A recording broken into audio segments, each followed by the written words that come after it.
I thought it was a great game. I thought Chloe set the tone the whole night. So professional in the circle and just pitched so efficiently.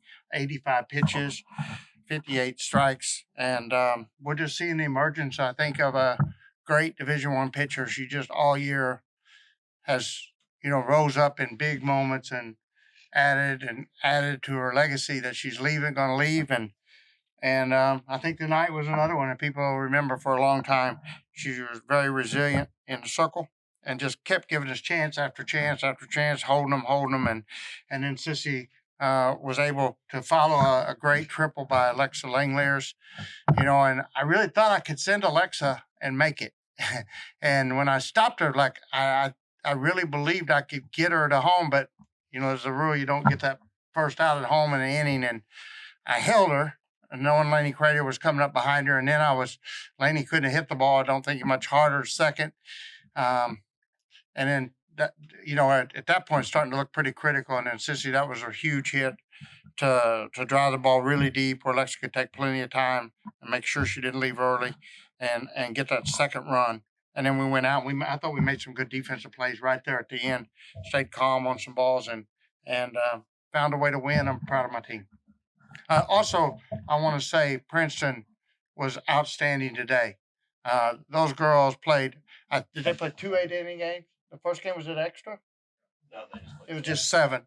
Okay, they played a really tough, hard fought first game where Ole Miss made the run at them, and then they responded, got a really gritty win there, and then to stay right out there on that field. It's a very hot day.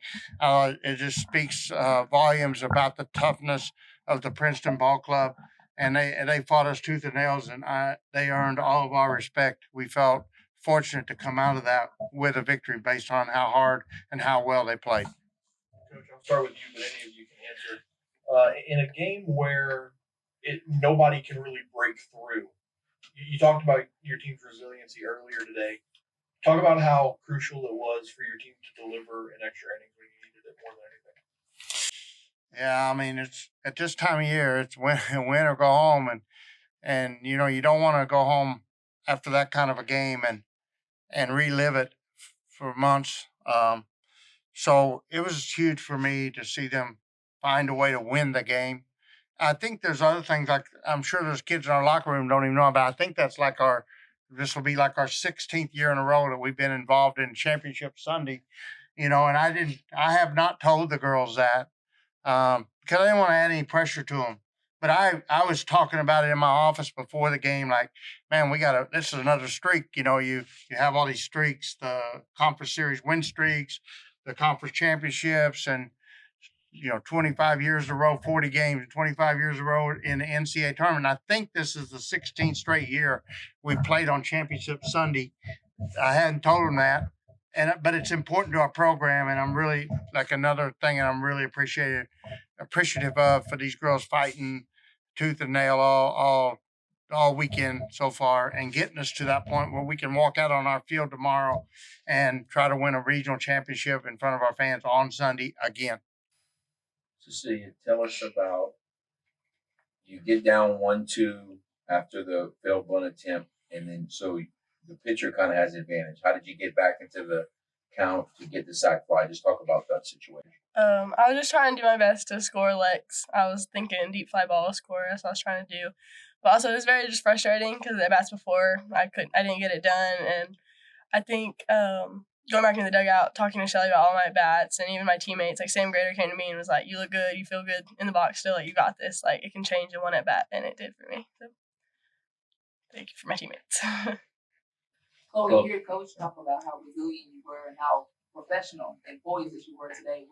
How comfortable were you? I mean, I want to hear your words. How comfortable were you tonight? Very comfortable. I was looking at this. I only had one strikeout, so my defense was behind me every single play. So thankful for the defense behind me. How much pressure is it though when it's 1-1 for seemingly 3 hours? I mean, what is it like to just be in that pressure every time you get out to the circle? Well, like he said, win or go home. So just staying calm under pressure and knowing that we can't lose this game. Coach, how worry you about just the fatigue factor here? Kind of looked like a tired team tonight, which is understandable, but but Baylor's been resting, and now y'all got to go out and play against a rested team when y'all had these 2 games today. What about that? And I think that's where you have to know you've built toughness. Nobody's born tough. Nobody's born, with toughness in them. Everybody goes home from the hospital the same. And in your lifetime, you develop toughness by your environment. And our practices and our environment builds toughness. And we'll fall back on that tomorrow. And I totally believe we can win that both games tomorrow, just like we did last year. It was really hot last year. It's going to be hot tomorrow, and so it's going to take toughness. And to be honest, I think that's our advantage. And I'm sure Baylor will feel like it's their advantage, but I definitely feel like my kids are really resilient, really tough, and we're going to get out there and we're going to go. And if it takes us 14 innings, it won't be because we quit. We're going to give everything we got, and I have no doubt that they'll do that. Sissy, what do you think it's going to take to get the offense kind of rolling? I think just our confidence, maybe. And I think it's great to see also that our offense wasn't working at its best, and we still scored 2 runs and we still got it done.